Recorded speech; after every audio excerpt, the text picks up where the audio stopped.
नमस्कार, राज्यसभा टीवी के खास कार्यक्रम लोकतंत्र 2016 में आपका स्वागत है। मैं हूं दीपक डोभाल। चुनावी सफर धीरे धीरे रोमांचक होता जा रहा है। असम में नामांकन पत्रों की जांच का काम पूरा हो चुका है और वहां की तस्वीरें साफ होती जा रही हैं। सबसे पहले पश्चिम बंगाल और असम में ही चुनाव का दौर शुरू हो रहा है, लिहाजा चुनाव आयोग की टीम ने भी असम का दौरा पूरा कर लिया है और तैयारियों का लेखा जोखा भी उन्हें अब एक तरह से मिल चुका है। लिहाजा प्रदेश अब चुनाव के लिए एक तरह से पूरी तरह से तैयार माना जा रहा है।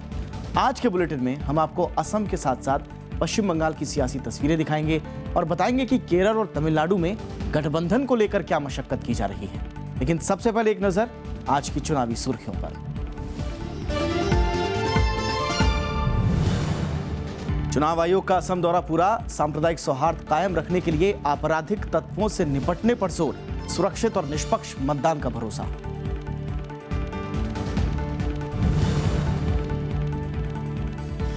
असम में बहुकोणीय मुकाबले के आसार, कांग्रेस और बीजेपी को जीत की उम्मीद। बदरुद्दीन अजमल का दावा, यूडीएफ के बगैर सरकार नामुमकिन।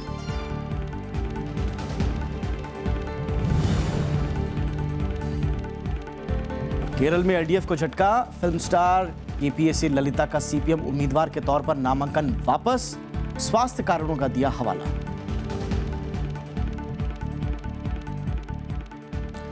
मुख्य चुनाव आयुक्त नसीम जैदी और उनकी टीम ने 2 दिन का असम दौरा पूरा कर लिया है। मुख्य चुनाव आयुक्त ने इस दौरान राज्य में चुनाव तैयारियों का जायजा लिया। गुवाहाटी में पत्रकारों से बातचीत में उन्होंने राज्य में निष्पक्ष और सुरक्षित चुनाव कराने का भरोसा जताया है। असम दौरे पर आए मुख्य चुनाव आयुक्त ने राज्य में चुनाव तैयारियों का जायजा लिया। गुवाहाटी में पत्रकारों से मुखातिब होते हुए उन्होंने अपने दौरे का ब्यौरा दिया। नसीम जैदी ने कहा कि राजनीतिक दलों की ओर से उन्हें शिकायतें और सुझाव मिले हैं और आयोग उनका ध्यान रखेगा। Commission has taken note of all their concerns and suggestions, and we have assured them that this upcoming election will be very free and fair, and all of their suggestions will be taken into consideration. They have also assured us of their full cooperation.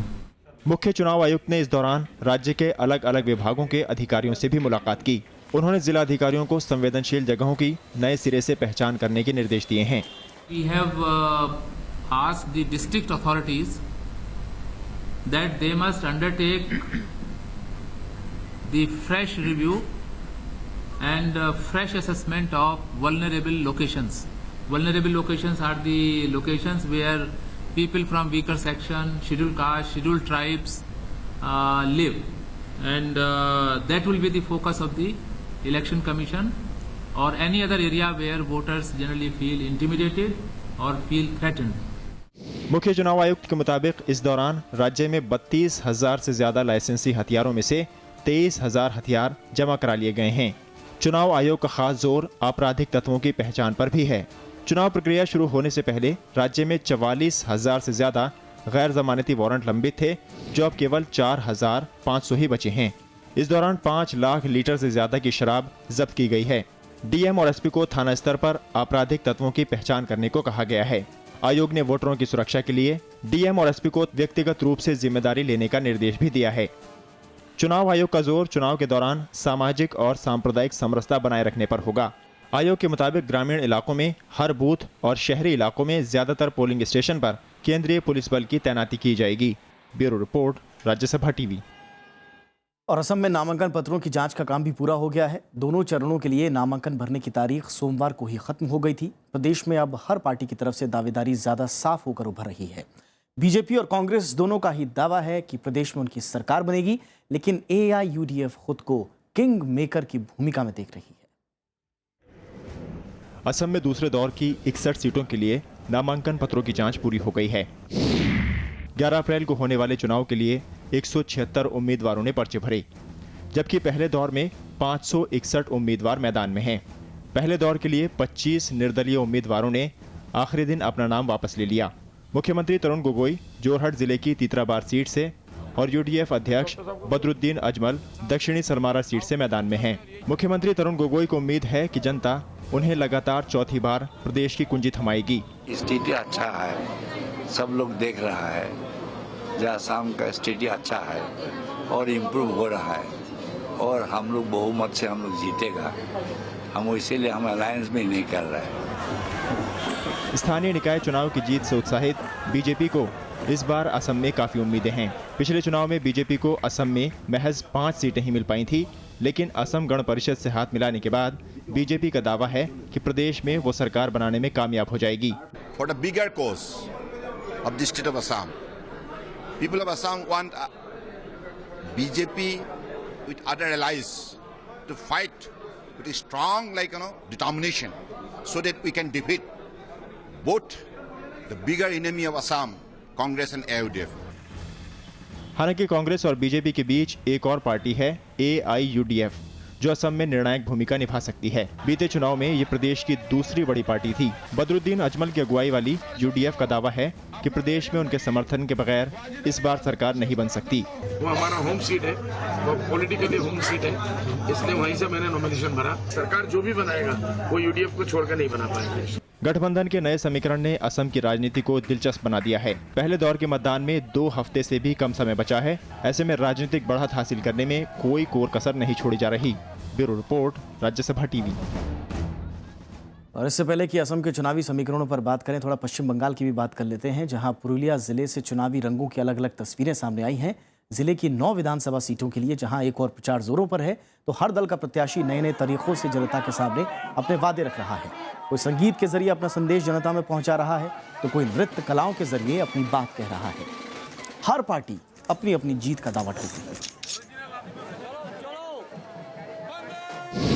पूरा 9 के 9 विधानसभा क्षेत्रों में हम लोग चुनाव लड़ रहे हैं और चुनाव में हम लोग मजबूती स्थिति करने के माने कगार पर है और चुनाव में भारतीय जनता पार्टी को अच्छा ही रिजल्ट हुआ। अच्छा रिजल्ट करेगा।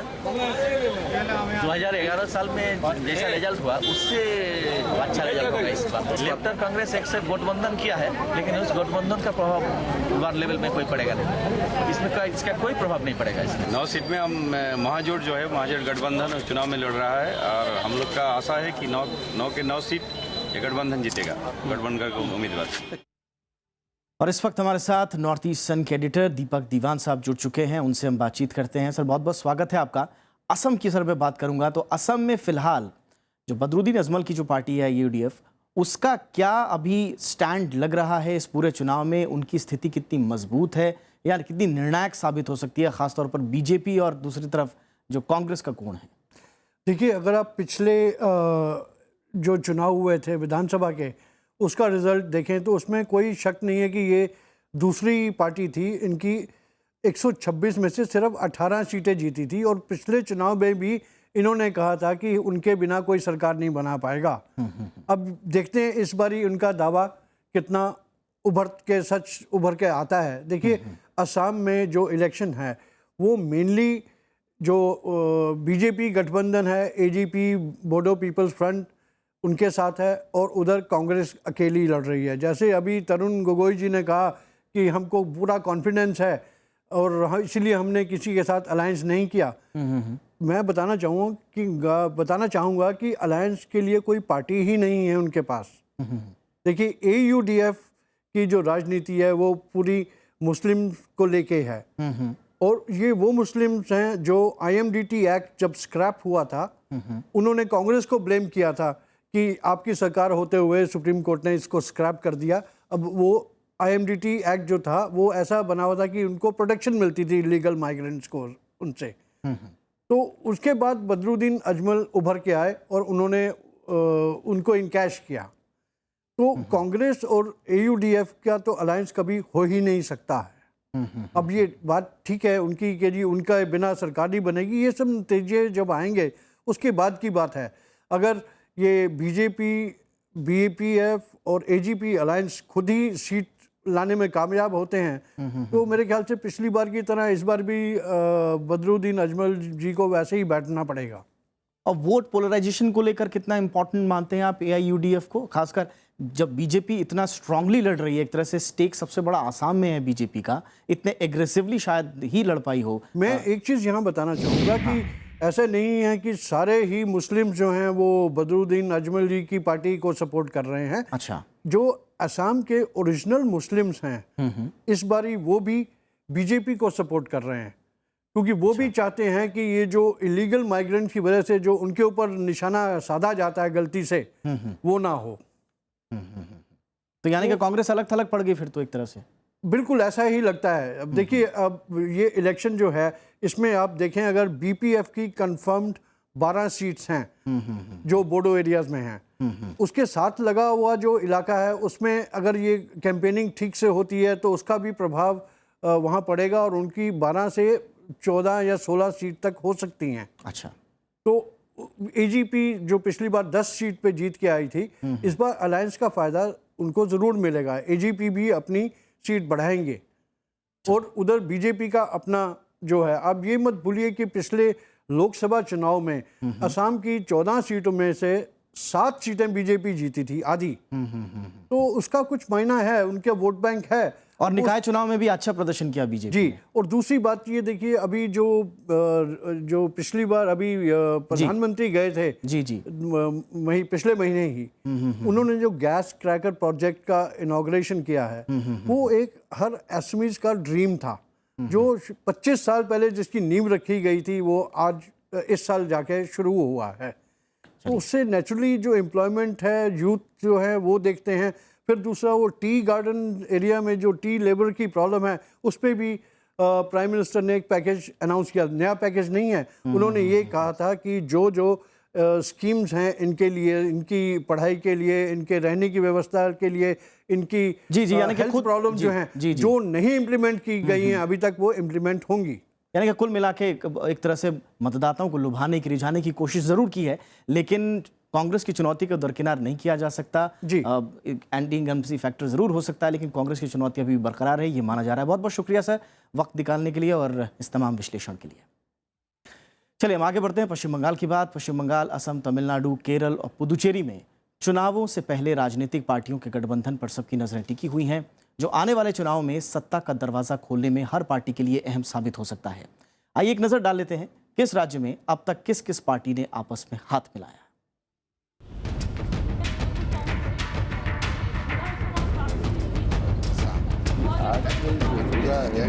चुनाव आते ही एक लफ्ज खबरिया चैनलों की अक्सर सुर्खियां बनता है और वो शब्द है गठबंधन। यही वो लफ्ज है जो सत्ता के समीकरणों को पूरी तरह से बदल कर रख देता है।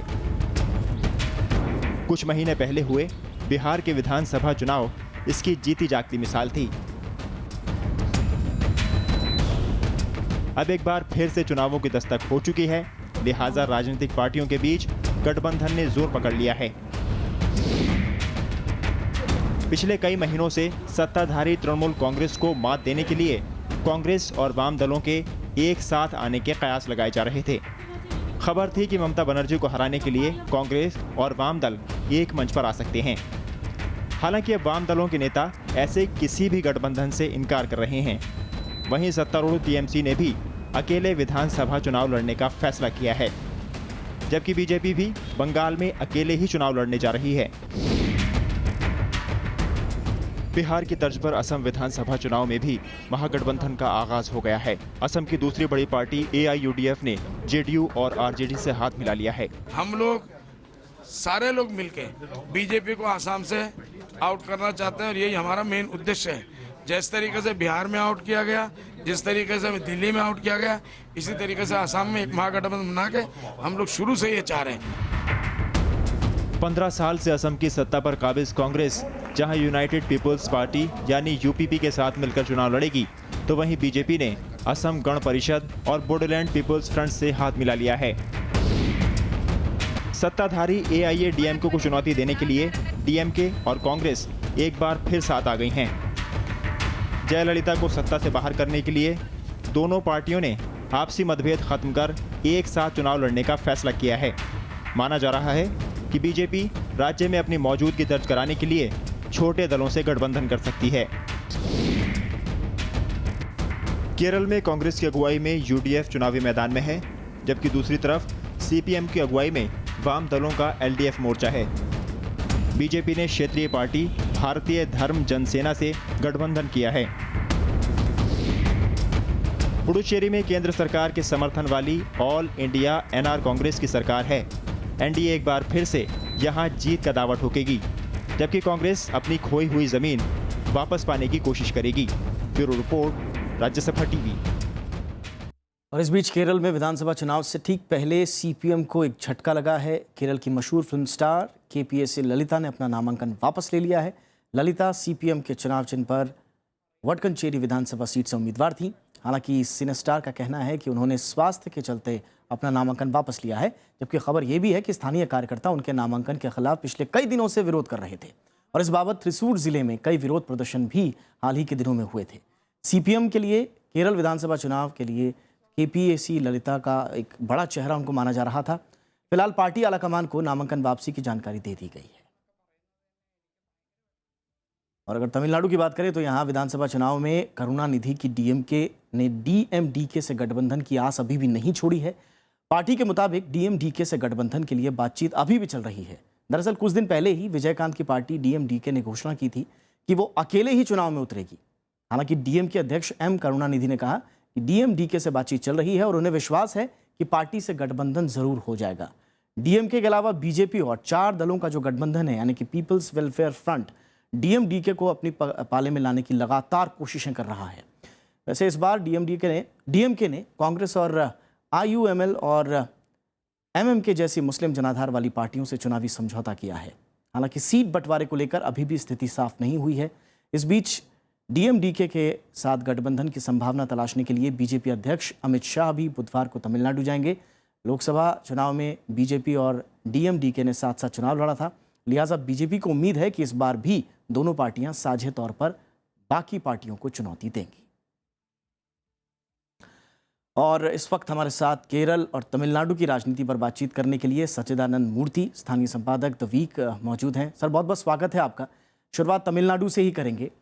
जो डीएमडीके फैक्टर है, ऐसी क्या वजह है सर कि सारे के सारी पार्टियां, ये जो बड़े गठबंधन हैं, ये डीएमडीके की तरफ आ रहे हैं, अपने पाले में करने की कोशिश कर रहे हैं? ऐसे कौन से समीकरण हैं? विजयकांत ने पिछले 2 चुनाव में, जो पहले तो विधानसभा चुनाव में, बाद में लोकसभा चुनाव में, विधानसभा चुनाव में एआईडीएम के साथ उन्होंने गठबंधन किए थे और एडीएमके और एमडीएमके ने अच्छा प्रदर्शन दिए थे। और लोकसभा चुनाव में विजयकांत ने बीजेपी के साथ चले थे, मगर उनका तो 8 से 10% वोट है तमिलनाडु में, और वो तो जो क्षेत्र में 100 के अधिक क्षेत्रों में है, तो इसलिए उनका वो 8 से 10% वोट, और वो जो पॉपुलर एक्टर है, उनका एक शैली है, उनको तो काला एमजीआर बोलते हैं वहाँ, तो इसलिए डीएमके और बीजेपी दोनों उन पर दबाव डाल रहे हैं, हमारा साथ आ जाओ।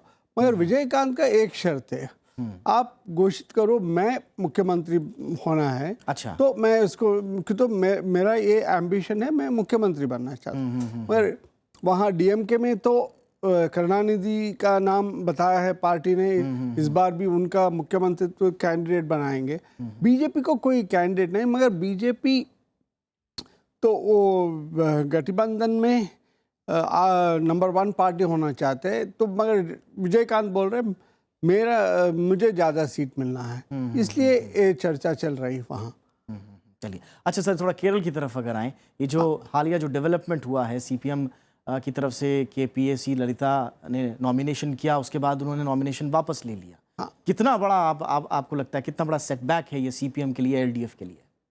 मेरे ख्याल में इतना बड़ा सेटबैक नहीं है, मगर ये तो पिछले 2-3 चुनाव में क्या हो रहा है, सीपीएम ने जो फिल्म स्टार्स है, पॉपुलर टेलीविज़न एंकर्स है, आर्टिस्ट है, उनको उनका कैंडिडेट्स बनते हैं, और उनको तो सीपीएम सपोर्टेड इंडिपेंडेंस बोल के, जैसे त्रिशूर लोकसभा क्षेत्र से इनोसेंट बोल के सबसे बड़ा कॉमेडियन एक्टर है, तो उनको केरल का, उनको उन्होंने कैंडिडेट बनाए थे। तो इसलिए इस बार भी ललिता को नाम तो वहाँ पार्टी हेडक्वार्टर से आया, मगर जो केरल में 7-8 जगह सीपीएम का लोकल कार्डर्स बोल रहे, हमारा जो कार्यकर्ता है, हमारा लोकल नेता है, उनको आप टिकट देना है, बाहर से जो पैराशूट करते हैं ना लोगों को, वो मत कर दीजिए। तो ये चल रहा है, मगर वहाँ तो वो जो क्षेत्र में ललिता का नाम चल रहा है, तो वो तो थोड़ा मुश्किल क्षेत्र है सीपीएम के लिए। तो अभी कैसे पार्टी उसको निभाएंगे वो देखना पड़ेगा। सर लेकिन कभी लेफ्ट पार्टीज को कभी इस तरह से देखा नहीं कि वो पॉपुलर चेहरों को आगे करके अपने आप को प्रोजेक्ट करें। ऐसी क्या मजबूरी हो गई जो सीपीएम आप जैसे बता रहे हैं कि कॉमेडियंस और इन सब का साथ लेना पड़ रहा है, वो ऐसी क्या मजबूरी हो गई है? नहीं, केरल में, वो भी दक्षिण केरल में क्या होता है, बहुत वहाँ क्रिश्चियन वोटर्स ज़्यादा होते हैं। अच्छा। तो वहाँ तो वो लोग तो कम्युनिस्ट पार्टी के बारे में ये बात है, वो तो धर्म विरोधी पार्टी है, इसलिए तो वहाँ जो पॉपुलर लोग होते हैं, क्रिश्चियंस हो हिंदू हो, उनको सपोर्टेड इंडिपेंडेंट। जैसे दो विधानसभा चुनाव पहले केजे अल्फोंस बोल के एक आईएएस ऑफिसर, उन्होंने इस्तीफा दिया था, उनको सीपीएम सपोर्टेड इंडिपेंडेंट होकर चुन गया, वो तो क्रिश्चियन थे। अच्छा। तो इसलिए ये तो टैक्टिकल बात है सीपीएम के लिए दक्षिण केरला में। अच्छा। बहुत बहुत शुक्रिया सर वक्त निकालने के लिए और इस तमाम विश्लेषण के लिए। चलिए आगे बढ़ते हैं। 5 राज्यों में होने वाले ये विधानसभा चुनाव देश के दोनों बड़े दलों यानी कि बीजेपी और कांग्रेस के लिए बेहद अहम है। एक तरफ ये चुनाव राष्ट्रीय राजनीति को प्रभावित करेंगे तो दूसरी तरफ क्षेत्रीय दलों और राजनीति के लिए भी काफी अहम होंगे। आइए देखते हैं राजनीतिक दलों के लिए ये चुनाव कितने अहम हैं। 5 राज्यों में होने वाले चुनाव देश की राजनीतिक दिशा तय करने में काफी अहम होंगे। पिछले लोकसभा चुनाव में करारी शिकस्त के बाद से कांग्रेस बड़ी जीत की आस लगाए बैठी है। कांग्रेस के सामने 5 में से 2 राज्यों में सत्ता बचाने की भी चुनौती होगी। जानकार मानते हैं कि कांग्रेस के सियासी भविष्य के लिए ये चुनाव बेहद निर्णायक साबित होंगे। दूसरी तरफ बीजेपी है, जिसके लिए दिल्ली और बिहार में मिली हार के बाद इन चुनावों में अच्छी सफलता जरूरी है। 5 राज्यों में पार्टी को मिलने वाले वोटों की तादाद केंद्र सरकार की लोकप्रियता और केंद्रीय योजनाओं की स्वीकार्यता भी तय करेगी। हाल ही में विपक्ष जिस तरह से एकजुट हुआ है, उसे देखते हुए राज्यसभा में सीटें बढ़ाने के लिए भी बीजेपी इन राज्यों में जीत के लिए जी तोड़ मेहनत कर रही है। इनके अलावा क्षेत्रीय पार्टियों की साख भी दांव पर है। तमिलनाडु में मुख्यमंत्री जयललिता का 5 साल का काम उनकी अगली पारी तय करेगा। खासतौर पर अम्मा कैंटीन, अम्मा मिनरल वाटर और अम्मा दवाएं जैसी स्कीमें और बाढ़ राहत के काम वोटों की कसौटी पर तोले जाएंगे। दूसरी तरफ डीएमके है, जहां बीमार हो चुके करुणानिधि की विरासत को लेकर बेटे एमके स्टालिन और अलागिरी के बीच जंग छिड़ी हुई है। स्टालिन के पास पार्टी का कार्यभार है, लेकिन उनकी लोकप्रियता वोटों में तब्दील होगी या नहीं, ये काफी अहम होगा। पश्चिम बंगाल में 2011 में सत्ता में आने के बाद से तृणमूल कांग्रेस लगभग हर बड़े चुनाव जीतने में कामयाब रही है। हालांकि विधानसभा चुनाव में ममता बनर्जी का अकेले लड़ने का फैसला राजनीतिक भविष्य का बड़ा दांव माना जा रहा है। दूसरी ओर लेफ्ट पार्टियों, खासकर सीपीएम के लिए ये करो या मरो की स्थिति होगी। बीते सालों में लेफ्ट पार्टियां जनाधार और लोकप्रियता दोनों लगातार खोती आई हैं। हालांकि वाम दलों के लिए केरल चुनाव सुनहरा मौका लेकर आया है। ओमान चांडी के नेतृत्व में कांग्रेस का यूडीएफ गठबंधन भ्रष्टाचार के कई आरोपों से घिरा हुआ है। ऐसे में सीपीएम की अगुवाई वाला एलडीएफ गठबंधन मौके को भुनाने की कोशिश में है। हालांकि सीपीएम के बड़े नेता पिनाराई विजयन और पूर्व मुख्यमंत्री वीएस अच्युतानंदन के अलग अलग धड़े गठबंधन में एकता को तोड़ रहे हैं। ऐसे में अगर कांग्रेस के नेतृत्व वाली ओमान चांडी सरकार फिर से सत्ता पर काबिज होती है तो ये राज्य में चुनावी इतिहास बन जाएगा। कांग्रेस के पास इतिहास बनाने का मौका असम में भी होगा। हालांकि पिछले 15 साल से मुख्यमंत्री तरुण गोगोई की घटी लोकप्रियता के चलते ये काफी चुनौतीपूर्ण होगा। पार्टी के भीतर उनके खिलाफ बगावत का फायदा अगर बीजेपी उठा लेती है तो राष्ट्रीय स्तर पर बीजेपी के लिए ये संजीवनी का काम करेगी। वहीं कांग्रेस अगर सत्ता बचा लेती है तो क्षेत्रीय से लेकर राष्ट्रीय स्तर पर उसे काफी मजबूती मिल जाएगी। 4 राज्यों के साथ ही केंद्र शासित प्रदेश पुदुचेरी में भी कांग्रेस के लिए चुनाव अहम साबित होंगे। 2011 में कांग्रेस छोड़कर मौजूदा मुख्यमंत्री एन रंगासामी ने ऑल इंडिया एनआर कांग्रेस नाम से अलग पार्टी बनाई और सत्ता पर काबिज भी हो गए। लेकिन इस बार कांग्रेस नई ताकत के साथ खोई सत्ता पाने की कोशिश कर रही है, जबकि रंगासामी पिछले 5 साल के विकास के दम पर फिर से सत्ता में आने की कोशिश में लगे हैं। Bureau report, Rajya Sabha TV. तो इसी के साथ लोकतंत्र 2016 के आज के सफर में इतना ही। पूरी टीम को इजाजत दीजिए। नमस्कार।